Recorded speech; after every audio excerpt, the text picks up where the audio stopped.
WCEG Network on WCEGTalkRadio.com. Click your live stream tab or watch us live on your smart TV on the YouTube, Twitter, Facebook, and LinkedIn under WCEG Network. I'm Wardell Richardson, your show host here for the next hour on WCEGWood, Hollywood of the South. We're your worldwide community empowerment group where we speak life into the community. Subscribe free to our YouTube channel at WCEG Network. Like, follow, and connect with us on Facebook, Twitter, IG, and LinkedIn. Now, of course, we're always growing, so we got some apps that you can download on your phone. On the iOS, iPhone, iPads, go to the Apple Store and search for WCEG Talk Radio. On Apple TV, search for WCEG Network TV. And on your Apple Watch, search for WCEG Network. On your Android, mobile phones, and tablets, go to Google Play Store and search for WCEG Talk Radio. You know, I'm an avid iPhone person, so to all you Android people, go do your thing. And last but not least, the topics and opinions are those of the show host and guests, and not those of WCEG Network. Thank you for your continued support. I am Wardell Richardson, actor, producer, director, writer, host of WCEGWood Hollywood of the South, and I am the CEO of Rain Dance Films. We got a lot going on this year, a lot of things we're working out. So please stay tuned and pay attention to Facebook. If you're not following me on Rain Dance Films, make sure you follow me under Rain Dance Films on Facebook. I will be creating an IG page, so look for that coming soon. If you haven't yet, go and check out some of my work. It's easy to find. I'm on everything, literally. I have movies on Tubi, I have movies on Amazon Prime, I have movies on Peacock, and I didn't even know about Peacock until recently. Literally just put my name in, Wardell Richardson, and several movies will pop up. I'm very thankful and, honored to God for giving me the opportunity to be able to spread my skills and stuff to the people in this world. I love acting. I love everything about it, the good and the bad. And I think when you start loving things that you feel good about, no matter how it goes, that's something that you're supposed to be into. That's your gift. That's the lane you should drive in. And I've been driving in that lane for several years now. So look forward to a lot of great projects coming up. Don't forget to look out for Eagle Without Wings, a Tawana Williams story. You don't want to miss out her. She's one of the biggest motivational speakers in the world. Les Brown, platinum motivational speaker. She's a wonderful, wonderful person. If you haven't seen her, she's been promoting and doing a lot of things right here in Atlanta. So if you get a chance to go and see something that she's involved in, she promotes on her page. Just go to her page and you'll see all her events. She'll be back, I think, in 2 weeks to speak at another engagement. Make sure you go and check her out. She is amazing. You will be touched. Trust me, you will be touched by everything she says. This woman was born without arms because her mother was given thalidomide as a drug, and they thought that she would not even live to be 20. And here she is in her 60s. So the woman is just amazing, very powerful motivational speaker. You need to go and check her out. With that being said, I have been graced to be able to interview someone who is an icon here in the music industry. His book is amazing, and we're going to talk about that as well as some of his past history. He has done a lot in the music industry. He has worked with some of the most amazing artists that in the world that has literally touched people all over the world. Without further ado, I bring to you Mr. Teddy Astin. How you doing, sir?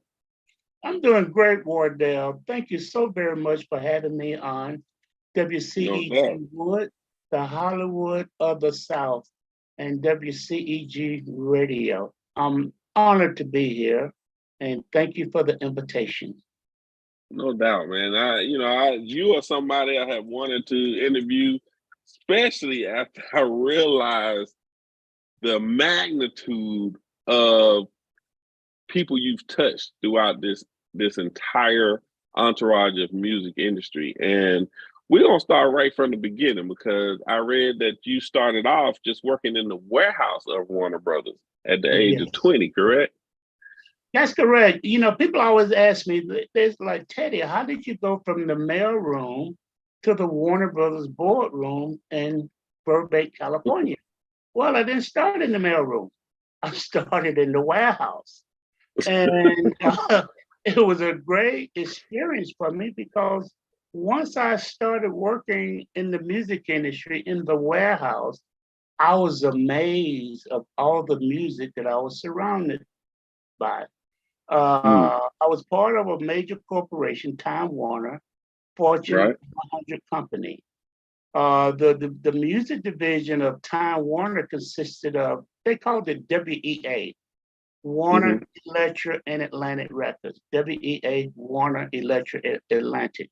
So as I'm working for the Wheel Corporation in the warehouse, I'm working there, putting records, shipping, receiving, all over the country. So that was my introduction into the music industry prior to being promoted to the supervisor of the mailroom. Once I became supervisor of the mailroom, Wardell, I'm like, wow, seems like I'm making some progress here. Now I'm in the system, you know, Right. I'm in the Right. system and I can see a little light here. So one thing just kind of led to another. I was promoted to the supervisor of the mailroom, and a year and a half later, Warner Brothers Records decided to start a black music division. Now, Warner Brothers was already established, but Right. Warner Brothers was a rock and roll record label and country and western. Along with that, Gotcha. they brought in, the Rat Pack, Dean Martin, Frank Sinatra, Sammy Davis Jr. That was the Rat Yeah. Pack. That Mm. was part of the Warner division, which was called Reprise Records. So one thing just kind of led to another. And part of our corporation, Atlantic Records, they were already in the black music business. So here we are in the same corporation. Warner Brothers is rock Right. and roll and country and western, and Atlantic Records was rock and roll also, but they was R&B. They catered to black music as well. Atlantic had Aretha Franklin, Yeah. excuse me, Roberta Flack, Donny Hathaway, Ray Charles, the Average White Band, Betty Wright, the Yeah. Tramps, Sister Sledge. So Warner Mm. Brothers is looking around like, whoa. Plus, you remember all of those black soundtracks and movies like Right. The Mac, Sparkle. All of those soundtracks were selling millions. So Warner Brothers is looking around like, wow, we got to get into the black music business. And we Yeah. gotta look around the country and hire the best staff that we can find, the best staff available in the industry. And if they're not available, we're gonna make them an offer that they can't refuse to join our staff. So we built a black music dynasty, not just a record label. We built a black music dynasty. So And that was let me ask you this. I don't mean to cut you out. Let me ask you so, this. So when you started, you started from in the warehouse, went to the mail room. mhm. During that time, was that were you really learning or gaining your knowledge of music at that time, or was music something you originally wanted to get into anyway? Well, I didn't have an idea of where I wanted to go because I'm a young man, 18, 19, Right. 20 years old. So I'm really trying to find myself. Okay. But a friend of mine was already in the music industry. His name is Charles Gear. Hmm. Charles Gear and Gladys Knight lived in the same neighborhood. Mm. And Charles was very instrumental in Gladys Knight recording her first single, Every Beat of My Heart. So Charles and I was working at a barbecue chain restaurant here in Metro Atlanta called the Old Hickory House. So Charles got the job working for Atlantic Records. Okay. And I asked Charles to get and see if he could get me a job working over at the WEA warehouse. And he was able to get me a job, set up an interview for me. I met the warehouse manager. He hired me on the spot. So that was my introduction going into the Wheel Distribution Center. And when you were just talking, when they opened up the division and they chose you to be a part of the division, what was it about you? Because you had to have had, at that point in time, you've been working there for a while in the warehouse and in the mailroom. But what was it that made them say, okay, we got to have this man be a part of this division? Well, what happened was, you know, when they hired me as the supervisor of the mailroom because it was very disorganized. Okay. Being the supervisor of the mailroom is a very important job because you got to remember, Wardell, we're mailing out. I'm responsible for every radio station in the country to get the format of music for their radio station. Gotcha. Prior to me becoming the supervisor of the mailroom, man, they were just mailing out records. You know, if you was a rock and roll record label, you might have been getting country and western music. If you was a black radio station, you may be getting top 40.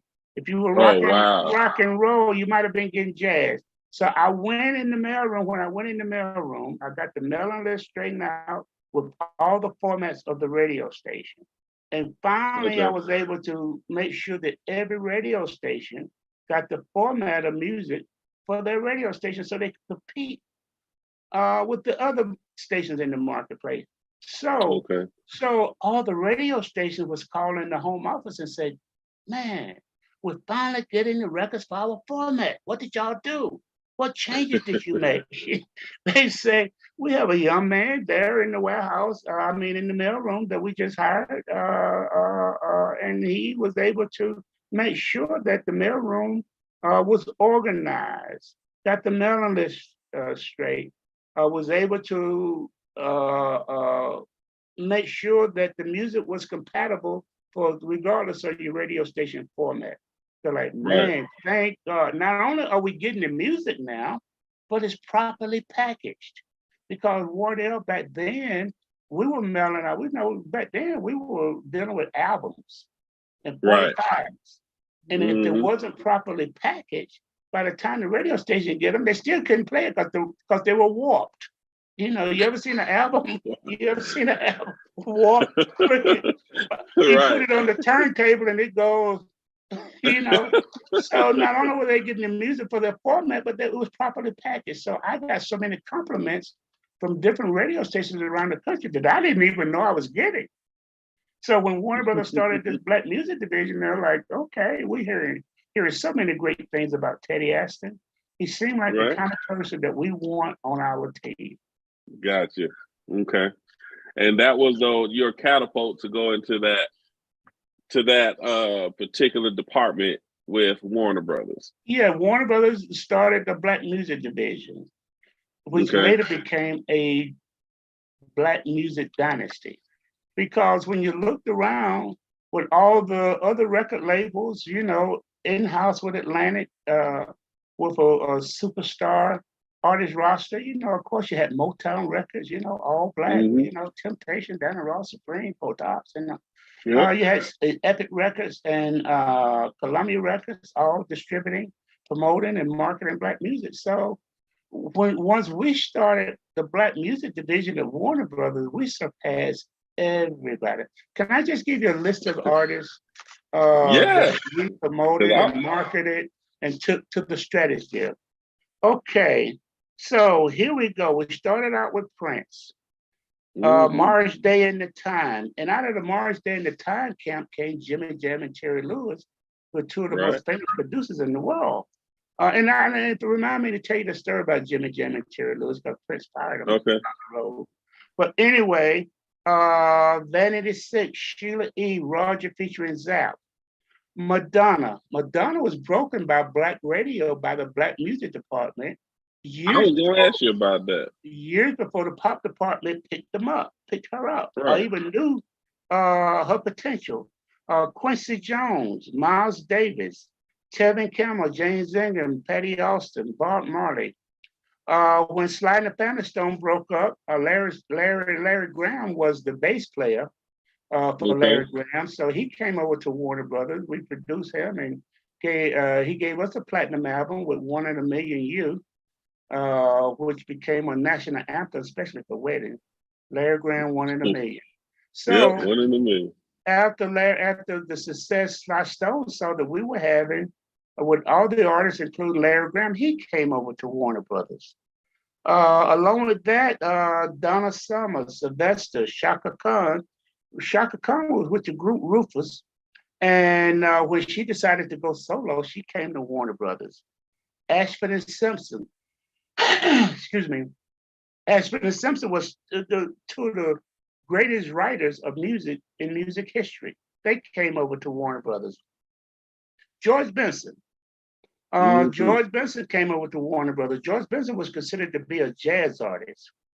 Right. When he came to Warner Brothers, he never sang not one note. Great musician, great jazz musician. So when he came to Warner Brothers, we produced that album titled Breezy, which the first single out of the Breezy album was This Masquerade. That was George Benson's first #1 record. Along with it being his first #1 record, it's the first record that he ever sang on. You know? Right. Also, along with that, George Clinton came to Warner Brothers. He gave us Funkadelics, and he brought us Boots's Rubber Band. We crossed over Rod Stewart. Ice-T was the first hip hop artist that we signed to the label, and you know Ice-T. The rest is history with Ice-T. Yep. Not only was he a great rapper, but he's also a great actor and entrepreneur. Along with Ice-T, Biz Markie, Big Daddy Kane, Michael McDonald, we crossed him over. Michael McDonald went solo after leaving the Doobie Brothers. Of course, we brought Michael McDonald on the black music format. We brought in Al B. Sure, Karen White, Earl Klugh, Bob James, of the group called Foreplay. Foreplay consisted of Bob James, Lee Ritenour, Nathan East, and Harvey Mason. Along with that, we brought in Al Jarreau, David Sanborn. When Ronald Isler went solo, he came to Warner Brothers. Joe Sample, Rose Royce, Frankie Beverly, Jennifer Holliday, Keith Washington, Atlantic Star, Jasmine Guy, The Fortune Days, just to name a few. Along with that, the Winans, Andre Crouch, Richard Pryor, and Steve Martin, just to name a few. I could go on and on and on. But those are the type of artists that we promoted, marketed, and developed and tutored throughout their careers. And these are artists that are people still play their records today. These are black artists. You know, we just come out of the Black History Month, of the month of February. And you know, every artist that I just mentioned is part of Black music history. You know? Yep. And once June rolls around, it'll be Black Music Month.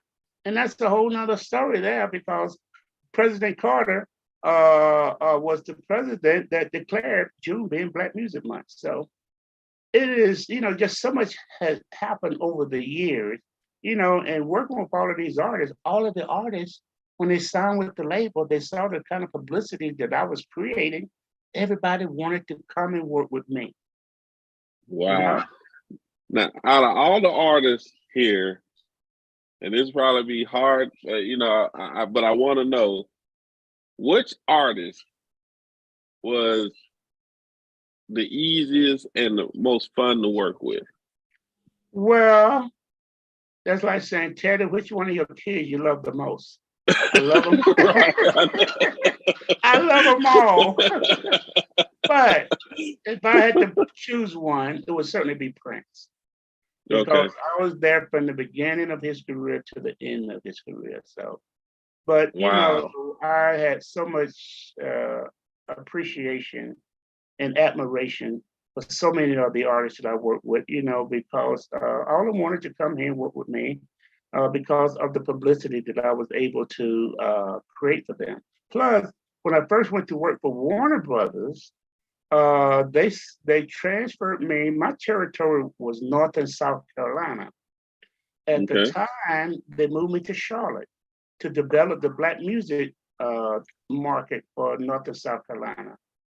And at the time, North and South Carolina had more Black radio stations than any other part of the region in any other part of the country. So that gave Right. me an opportunity to break more records, to get more airplay. Most of the time, the companies followed my lead. If it didn't happen in the Carolinas, it ain't gonna happen. So that was the advantage that I have in the relationships that I built with all the radio stations and music and program directors and radio personalities throughout the Carolinas. And I was only there for like 3-4 years before I was promoted to the national director of promotion. So Oh, I was wow. fast. I was in the fast lane, enjoying every minute of it, you know. I And bet. And during that time, what kind of challenges did you face? Because during that time, it was still that era where there was still a lot of racism going on. Was Black music growing? I guess it started growing at that time. That's when people started. It became like a huge national thing, especially hip hop. Different genres of well, music. well, basically, for Black music, we was fortunate because we had a Black music department Right.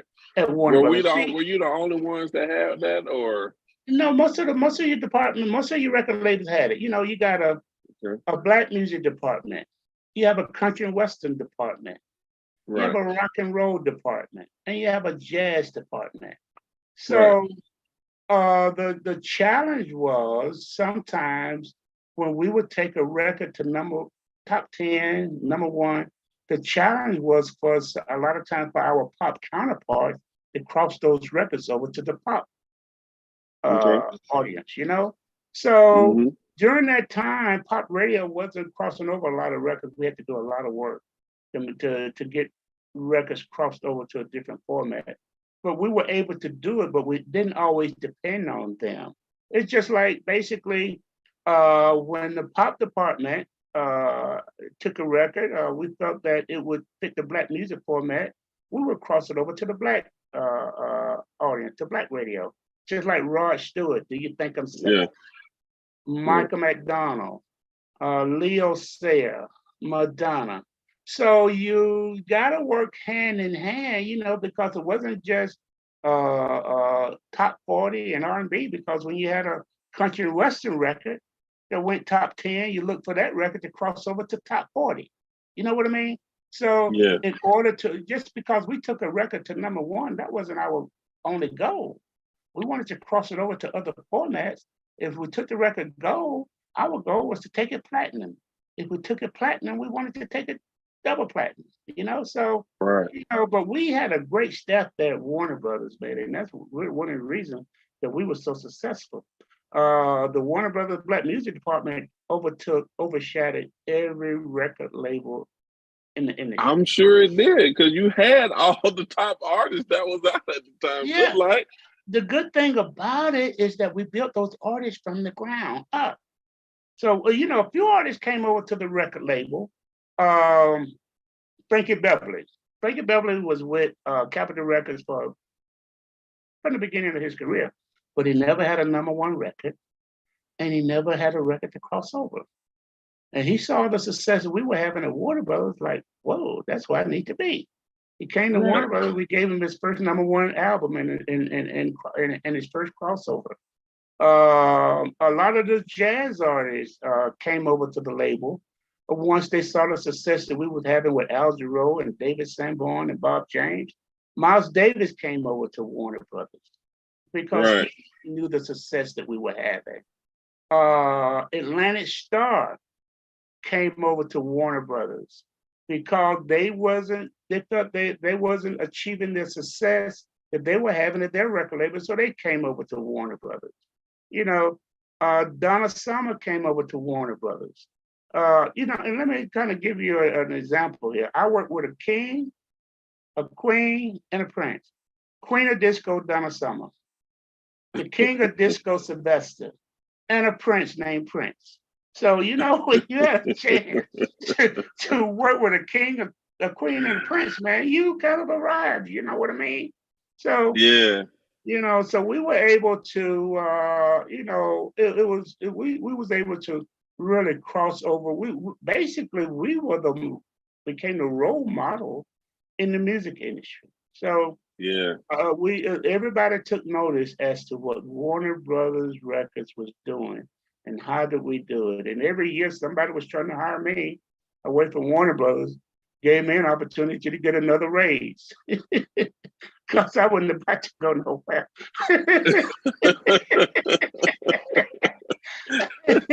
I got my annual raise, and I got my raise another raise around the middle of the year because there's always somebody was around the corner like, hey, that's what we want on our stuff. Let's get Teddy. Right. Let's Right. see what he's doing over there. I'm like, oh yeah, let's talk. Yeah, I'm interested. Now these artists, you had a legendary artist. What compared to the music we have today? I personally feel like it's totally different. Everything has changed. In your opinion, what changed? What about music changed from then to today? Well, you're talking about two generations later down the road, okay? Because during the mid 70s, 80s, you had different trends coming along. You had the disco era coming along. Right. We rewrote the disco trend, with Donna Summer and Sylvester and a few other artists. And the disco trend just kind of came in and kind of faded out.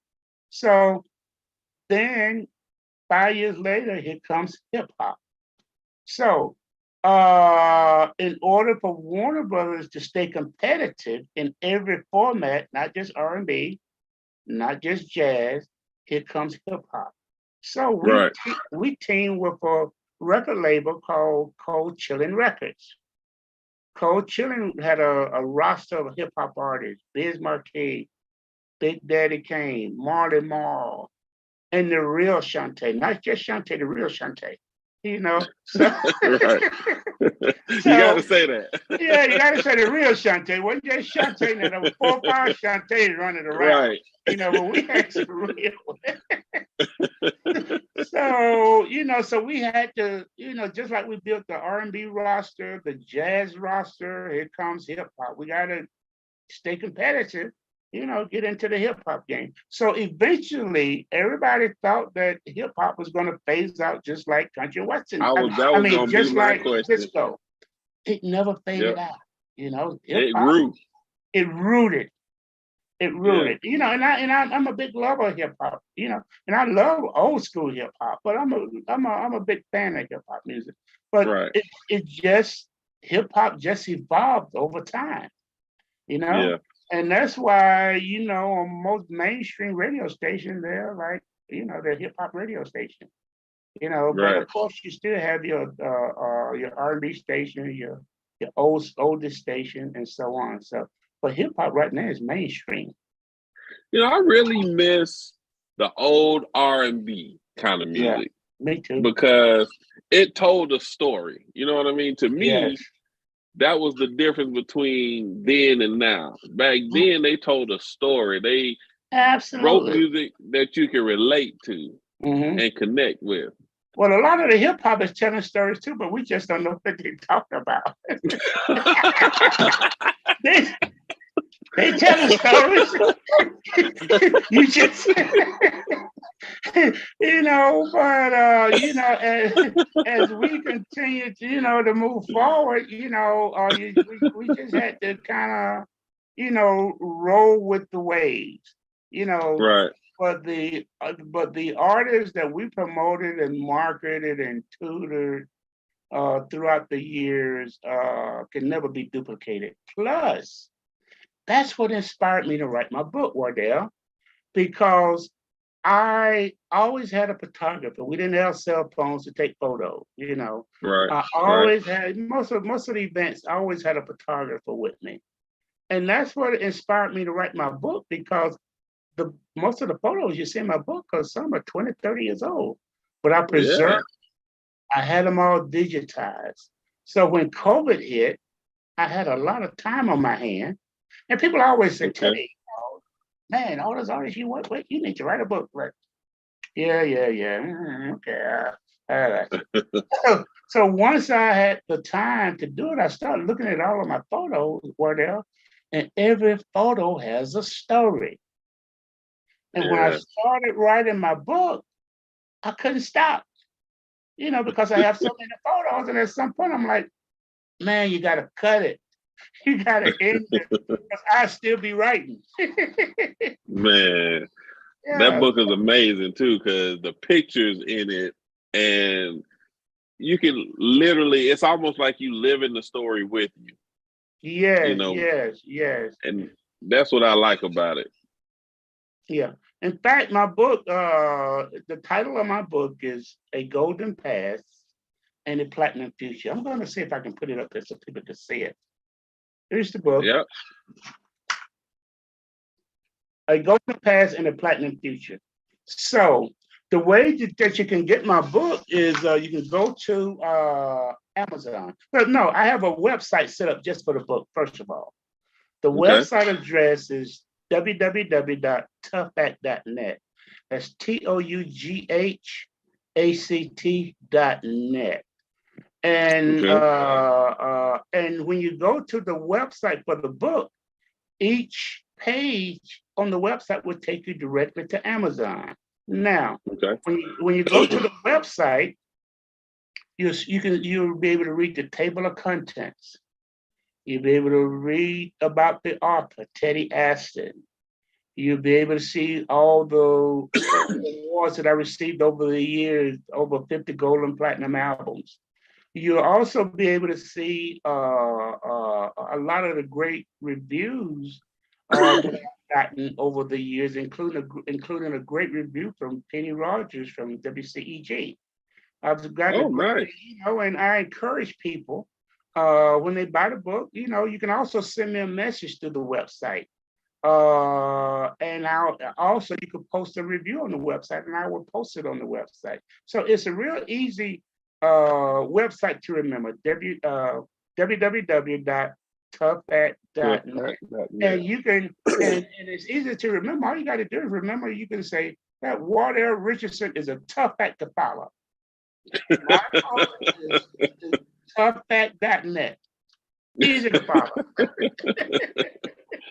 Now, I was going to mention all the awards, man. You have received nomination and awards from the NAACP Image Awards, yes, BET, MTV, Soul Train Music Awards, American Music Awards, Tony Awards, Billboard Music Awards, Grammy Awards. Man, I mean, how does it feel to have been experienced all that success? Because you can hear stories about other producers and people in the music industry all day long, and you can hear everything that they went through, artists that they work with, but I think only a handful of them are truly successful and has changed the lives of a lot of the artists that they work with. You know what I mean? Yes. How does it make you feel to be able to have touched so many artists and to get awarded for your accolades that how you have connected with all these artists? Well, you know what, Wardell, when you're going through your career, through my 20-year career at Warner Brothers, it was, you're working so hard, you're working so fast, you want to accomplish so much.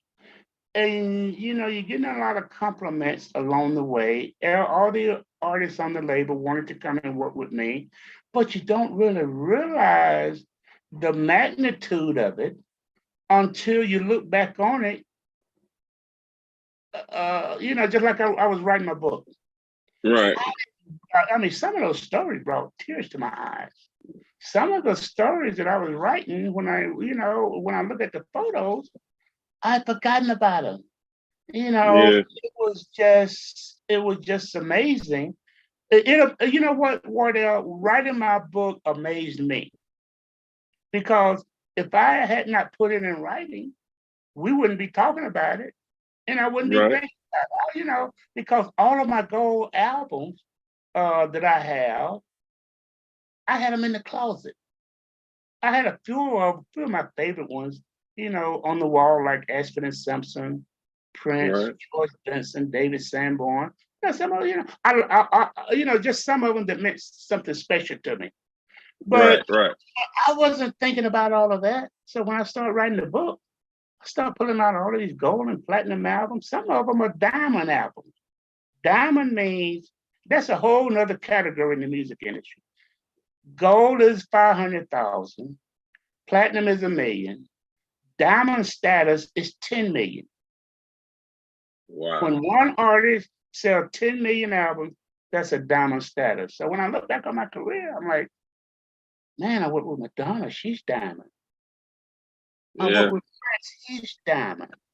I worked with so many other artists, they're diamond. So, I didn't really realize the magnitude of what I was doing until I started writing my book. Have you And ever, I had a question come across. Have you ever thought of opening a museum? well, my office in my house is like a museum.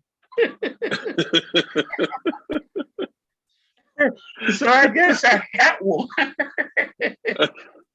Man, I bet that's a sight to see. Yeah, so once I'm always somebody's always giving me an award for appreciation for something I've done, in the past, and I'm finding ways that okay, now where am I gonna put this? Where I'm gonna put this? I always find a way to put. I always find places to put things. So when you get a chance, I would like to invite you over so you can see the museum. Yeah, definitely. I think that's great that you have, because I'm sitting here thinking you have all these platinum and gold records. Where do you put them all? Where in the world do you put them? Because when I last saw, they pretty big size, right? Yeah, they're nice size. Yeah, so I always find a place to put things that's special in my heart. So whether it's a gold or platinum album, whether it's an award from NAACP, the Negro College Fund, whether it's from the NAACP, from the Rock and Roll Hall of Fame, I'll always find a place to put the awards and proclamations. In fact, not only that, I have proclamations from the Senate. I've had 3 or 4 days throughout my career in Atlanta, proclaimed Teddy Astin Day. I've gotten proclamations from mayors as far back as Maynard Jackson, Wow. Mayor Bill Campbell, Mayor Shirley Franklin, and so on. So also Governor Roy Barnes, Governor Zell Miller. I even have an appreciation day in Tuskegee, Alabama, with Mayor Johnny Ford for the things that we did there. With one of the African artists that we did, called her name was Miriam Makeba. So that's just the versatility of the kind of artists and the things that I've done all over the country because of by me being the national director of promotion, I was able to travel the world 5 or 6 times. Yeah. You know what I mean? Wow. Yeah. That's amazing. You told me earlier, don't forget to tell you the story of Jimmy Jam and Terry Lewis. Oh yeah. Okay. So Prince being my favorite artist. Okay. Okay. Purple Rain Tour is on. It is on like popcorn, brother. Just to kind of back up a little bit, Prince always confided in me. And he Okay. was a big fan of George Clinton. Also, one of the reasons he was a big fan of George Clinton is because he admired George Clinton for his creativity. George Right. Clinton had 10 artists on his label, all different labels. He had Parliament, he had Funkadelic, George Clinton as a solo artist, Fred Wesley and the Horny Horns, the Brides of Funkenstein, and on and on and on. So Prince is like Teddy. George Clinton got all of these artists on all these different labels. Warner Brothers, if they're gonna give me my label, I can put all of those artists on one label, Warner Brothers. And that way I can keep up with the money. You know, because that was George Clinton's issue. He had all of these artists on all these different labels, but couldn't keep up with the money. So that's a story in my book that people really need to read because he wanted to hire me. George Clinton wanted to hire me, but that's a whole nother story right there. But then I said, well, George, what do you want me to do? He said, I need you to help me keep up with my damn money. So his theory was if Warner Brothers is going to give me my own label, I can have all of these artists on one label. Not only can I have my label Paisley Park distributed by Warner Brothers, but also I got Warner Brothers movies over there. So he can get this big check, you know, for all the things that he was doing. So he was a really big fan of George Clinton. But the Purple Rain tour is on. Man, it's on like popcorn. It's purple all over the world. Yeah. So the Purple Rain tour rolls into Atlanta. And man, you know, here we are. Everybody's excited. I have a chance to meet Prince before he go on stage. And we connect like we always do. In fact, I got one of the first photos with Prince that he ever took after being signed as a recording artist. In fact, I have a couple of them. Yeah. So he's got the big afro. It's in the book. But the Purple Rain tour is in Atlanta. And they leave out the next day, but they had a couple of days off for Prince and the crew. They left Atlanta and went on to the next town. So Jimmy Jam and Terry Lewis decided to stay in town here because they had an opportunity to produce the SOS band. Okay. And so when it's time for Jimmy Jam and Terry Lewis to leave town and catch up with Prince 2 days later at the next gig, they get snowed in Atlanta. They couldn't leave. Oh, wow. They get fired. So they got fired. They get what? Yeah, they couldn't make the next gig, you know? I mean, what you gonna do? Yeah. You know, they got fired, but that was a blessing in a way for Jimmy Jam and Terry Lewis because they became 2 of the most famous producers in the country. You know, producing the SOS band, man, they produced all of Janet Jackson's album. You know, I mean, the Janet Jackson album went diamond. So that was one of the big stories that came out of the Jimmy Jam and Terry Lewis. Because see, Jimmy Jam and Terry Lewis, they were members of Morris Day and the Time. See, the Prince tour consisted of Prince, Morris Day and the Time, and Vanity 6. Jimmy Jam and Terry Lewis was members of Morris Day and the Time. So they was in the band. Yeah, they was in the Morris Day and the Time band. Yes. I had no idea. Yeah, Jimmy Jam and Terry Lewis were part of Morris Day and the Time. They They got stuck in Atlanta, producing the SOS band, couldn't leave town, got snowed in, and got fired. Wow. I'll tell you a little. Go ahead. No, but it didn't, you know, it certainly didn't stop the tour.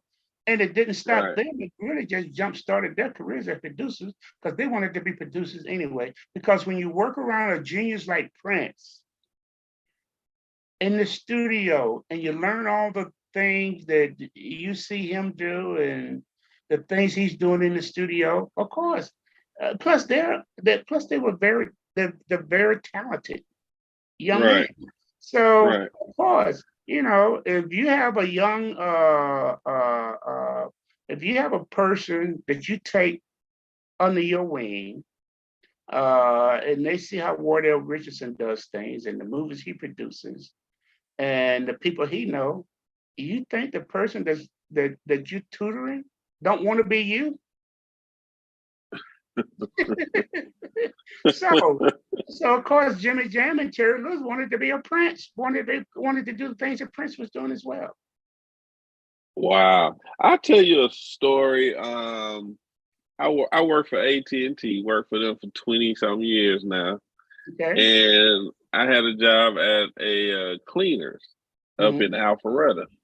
Okay.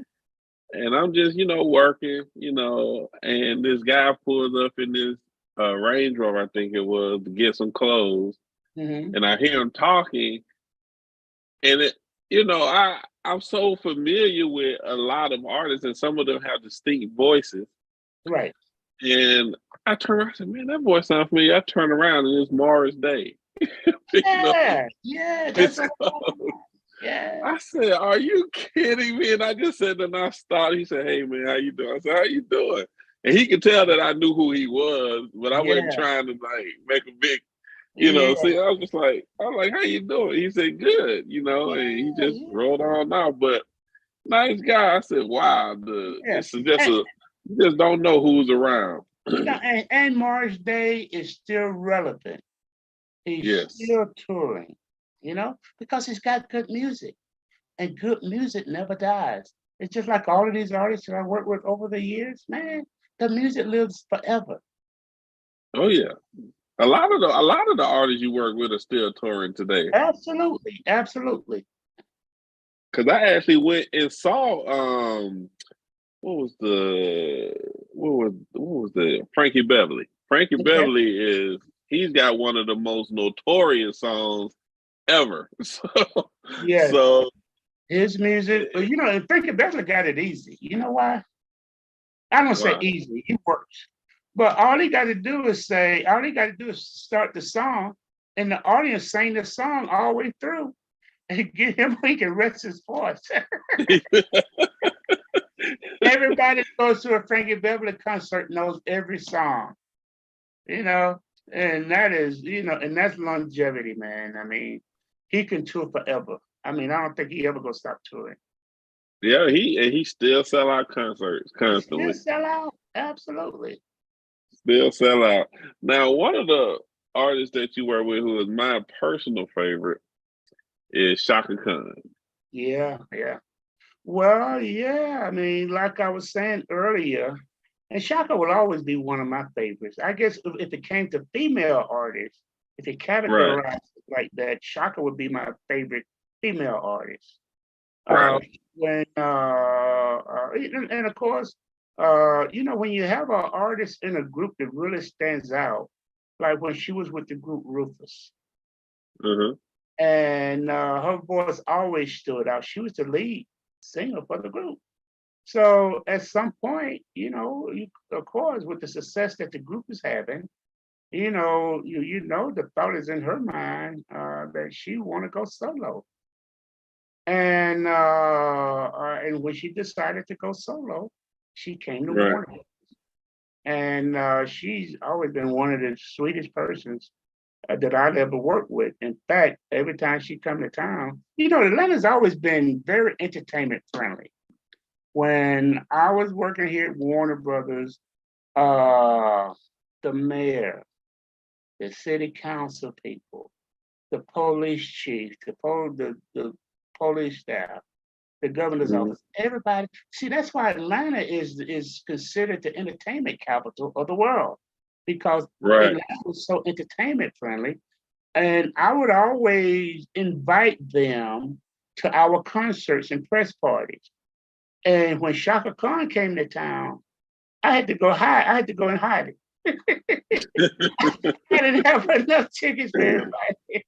Well, that was one of the biggest requests that I've always gotten for tickets, Prince and Chaka Khan. Wow. Well, I also want to say congratulations because you just recently got an award from the president. Yeah, that is one of the greatest honors of my career because it was a proclamation from President Joseph Biden for all the community service that I've done or that I do throughout the years. And it's a community service award. And I was very honored to receive that award because a lot of things like that come when you least expect it. So when I received that award, I mean, I didn't have no problem finding a place to put that one award there. I bet you didn't. I got a special place for President Biden's award. Now, on top of everything you do in music, you still have a job helping people save their homes and in real estate. Tell us a little about that. How did you get into that? Well, during the real estate, what do you call it? The real estate meltdown. Mm-hmm. Around 10, 12 years ago, when everybody was losing their homes because of predatory loans, people losing their jobs. My wife was a real estate broker. And a lot of the investors that was buying homes and a lot of the homeowners that was buying homes, they were losing their homes because of various reasons. A lot of them, you know, the income changed for whatever reason. They had high interest rates, adjustable rate mortgages. So a lot of those homeowners and investors were losing their homes. So the real estate market had crashed. So when I started looking around, I'm like, how can I help these people keep their homes? And people are saying, well, Teddy, what you going to do next? You know, I think I'm going into real estate. I think I'm going into real estate. Are you crazy? The real estate market just crashed. I mean, you going into real estate? Why, you know, I don't know. I think you've been pretty successful. I ain't too sure about that one. But the deal was, if I could help people keep their home, that would be a long-term goal for me. Because the company that I created was TLA Real Estate Consulting. And at TLA Real Estate Consulting, we specialize in loan modifications, forbearance agreements, and foreclosure prevention, helping homeowners and investors keep their homes. And a lot of times, situations happen to homeowners beyond their control. And my theory is your mortgage payment should be based on your current income, not necessarily the income you were making when you bought your house. Because think, for instance, if you and your partner was both working when you bought your house, now those two incomes been reduced to one income, then you're not making the same amount of money you were making when you bought your house. Right. A lot of senior citizens, when they bought their home, they were working full-time. Now they're on a fixed income. They're not making the same amount of money they were making when they purchased their home. Other homeowners, maybe they had to take a job making less money due to whatever reason, being laid off, not working where they was working when they bought the house. They're just making less money than they were making when they purchased their home. But you still got the same bills you had. Your mortgage is the same, but you ain't making the same amount of money. And the same thing, and that just doesn't apply to everyday people like you and me. That also applies to celebrities. That also applies to athletes. No, you got an athlete out here making $5 million a year. Now they retired, got cut, and maybe they're living on a $100,000 NFL pension. They got to cut some expenses somewhere, you know. You know, and of course that mortgage has to change. You're the artist that I worked with in the past here. I helped them get loan modification, and the modification is basically based on modifying your loan. Right. You know, modifying the loan to your current income and not the income you'll make when you purchase your home. And plus, you know, over the last couple of years, when COVID hit, a lot of people were laid off. Oh yeah, it was bad for a while. Never went back to work. I had to take a job making less money. So when COVID hit, we were able to help homeowners get forbearance agreements. A forbearance agreement is when a homeowner mortgage payments are suspended and no late payments are reported to the credit bureau. Oh, wow. And depending on the kind of loan you have, whether it's a FHA loan, a VA loan, USDA loan, those type of loans could get your mortgage payments suspended up to 18 months. Mm. Yeah. So, but a lot of Wow. homeowners just don't know that, and also during COVID, they put foreclosures and eviction was put on hold. The moratorium for foreclosures and evictions has expired, and the foreclosure rate has doubled, almost tripled pre-COVID. So there's always a need to help homeowners save their home. But just the problem is a lot of Yeah. homeowners don't know where to go or who to talk to or what to do Right. when they're reaching these situations and end up losing their home. And not only do Yeah. they end up losing their home, or they end up filing bankruptcy to save their home, and to later find out, man, I filed bankruptcy. I'm in more debt now than I was in when I filed. You know, Yeah. so Yeah. I was, so if the homeowner had to file bankruptcy, I could still help them get the loans modified, and they can eliminate those expensive attorney fees and court costs each month. So that's what we do at TLA. Okay, that's pretty cool because I know when COVID hit, a lot of people lost their homes. And, Mhm. I didn't even think about it, but you're right. Basketball players, Yeah. athletes, artists, when they decide to retire, that Mhm. money's not coming in like it used to from being Yeah. on tour. Absolutely. So their stuff have to be adjusted. Their finances, their bills need to be adjusted. So, Absolutely. and you Absolutely. help them get out of that. You help them to save their homes and Yeah. adjust their mortgage payments. And get off to a fresh start. And getting off to a Nice. fresh start, meaning that they don't have to worry about. So, 'cause some people come to us, they're a year behind on the mortgage payment, 18 months, sometimes 2 years. How did you do that? You know, Wow. filing in and out of bankruptcy, just to stop the foreclosure. But basically, once we do the modification for the homeowner, it brings the loan current, usually with a Gotcha. lower interest rate and a lower monthly payment, and they don't have to worry about making up the back payments. Oh, nice. That's good. That's real good. I'm sure a lot of people are happy with you. Yeah, yeah. In fact, I just did a mass mailer for homeowners because basically some homeowners, we're working on their second and third modification. Oh, Because we really? just did a mass mailer out to everybody that we've ever done a loan modification for. And a lot of them don't know. Now we're getting called, Teddy, you mean I can do another modification? I didn't know that. I thought I was only eligible for one. Yes, as long as it's been over a year since you had your last modification, you're eligible for another year down the Mm, road. You need another one, give me a call. So, depending on your investor, you could be eligible for 3 modifications, up to 3. up to 3. Nice.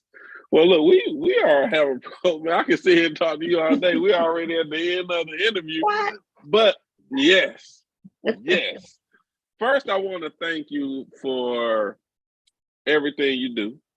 Thank you. Not only that, you're on the board of my film company. And I remember when Penny came to me and said that you would come and be a part of my film company and stuff. I said, what? I couldn't believe it. I was just like, are Well, you kidding me? And I sit here and I read your book because I knew a little bit, but I didn't know everything. And then I get your book and I read who you are, and I'm just like, wait, this guy's on my board? It's like, well, wait a minute, I I'm had to honored to look be on. twice. I'm honored to be on the board of Rain Dance Films, and I'm also honored to be on the board of WCEG Radio as well. And I'm honored that you and WCEG invited me to be on your show today. I'm very, very appreciative to be here. Don't take nothing for granted. And again, anyone Absolutely. need to get a copy of my book, just go to the book website at www.toughback.net, TOUGHACT.net. And if anybody want to just follow you or reach out to you, how can they do that? Yeah, you can reach out to me on Facebook, Teddy Astin, Teddy Astin. Astin, and Instagram at Teddy_Astin. So those are my two main categories there that people are following me. Okay. On that note, Teddy, thank you once again for coming on the show, taking out time. I know that you are a busy man. You have a lot going on. And, I am thankful to have you be a part of Rain Dance Film. WCEG is thankful to have you be a part of the radio network. Penny and I talk about you often, like quite often, and I'm just amazed that the person, you're so humble and relax and just chill every time I meet you. You're just a real laid back guy, and it's really humbling to sit and have a chat with you and talk with you. We met, had dinner and everything, and we talked about some things and stuff, and we still got to do that again. So, look, anytime, the next invitation, you come into my house. So okay. Keep that in mind. And I do appreciate you guys. I appreciate everything that you guys are doing with Tawana Williams. I can't wait for that movie to come out. I know you got a lot of things in the can that you're working on. Looking forward to, and I'm looking forward to serving on your board and playing any role you need me to play. Look, I'll be your what do you call? I'll be your valet. Let me in. I'll be the valet. You funny. You are funny. Thanks, hey, everybody got to start somewhere. Hey, you started in the warehouse already. You done done that stuff. Ain't you proud?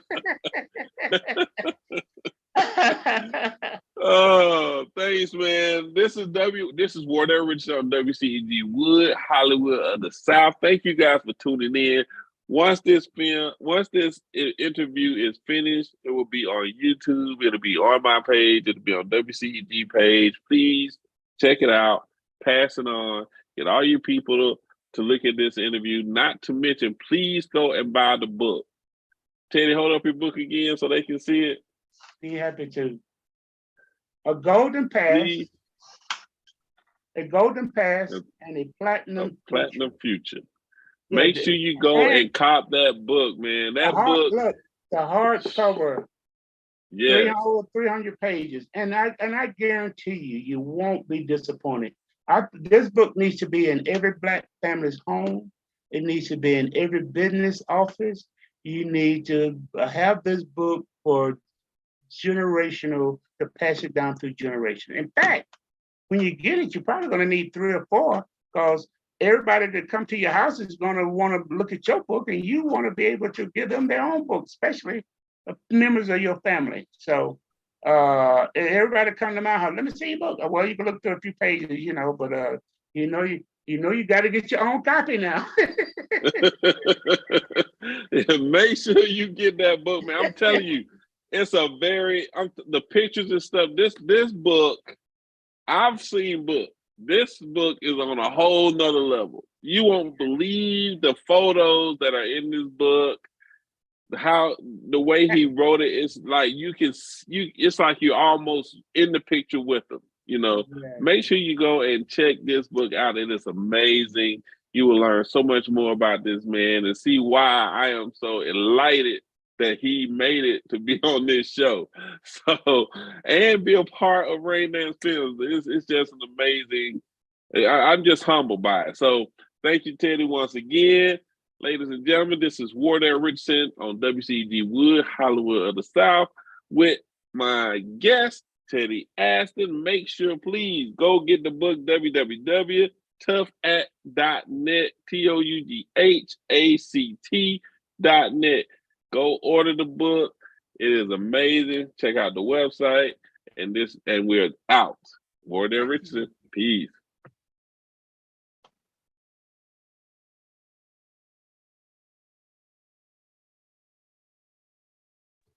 Great show, That's gentlemen. it.